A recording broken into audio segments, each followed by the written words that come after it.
સુરેન્દ્રનગરની અંદર સૌ પ્રથમવાર તમારા માટે એક નવીન વેરાયટીઝ લઈને આવી ગયા છે. જોઈ લો ભાઈ, તમે ચોકલેટ બોલ્સ તો ઘણા બધા ટ્રાય કર્યા હશે, નાના છોકરાઓથી લઈને મોટા, આપણે બધાને ચોકલેટ તો ભાવતી જ હોય, પરંતુ માત્ર ચોકલેટ બોલ નથી, આ બધા બોલ્સ ની અંદર અલગ અલગ પ્રકારના આઈસ્ક્રીમ છે, અલગ અલગ ફ્લેવર્સ ના.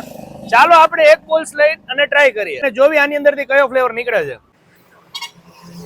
ભાઈ અત્યારે આની અંદરથી સરસ મજાનો વેનીલા ફ્લેવર નીકળ્યો છે.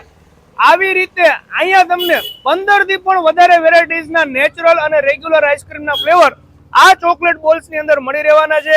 અને સુરેન્દ્રનગર ની અંદર સૌ પ્રથમવાર આવી વેરાયટીઝ જો કોઈ લઈને આવ્યું હોય તો ઈ છે વીરકુલ આઈસ્ક્રીમ. અને આ સિવાય પણ ઘણી બધી વેરાયટીઝ અહીંયા મળે છે.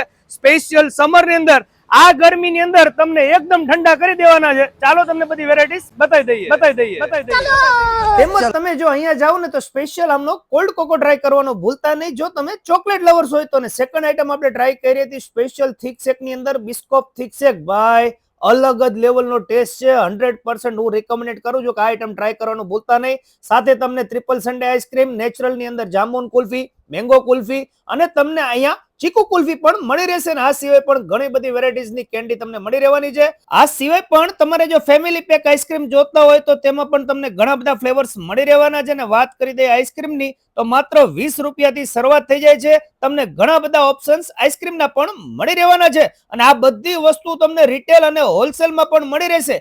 કોઈ પણ ને પણ બિઝનેસ કરવો હોય તો હોલસેલમાં પણ તમને આ બધી વેરાયટીઝ મળી રહેવાની છે.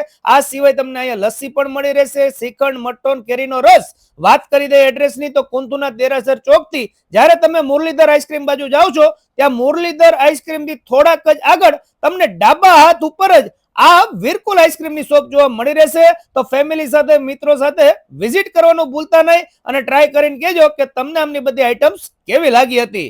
ચાલો મળીએ નવા વિડીયોમાં. આવા જ વિડીયો જોવા માટે આપણા પેજને ફોલો કરવાનું ભૂલતા નહીં. Thank you. આભાર.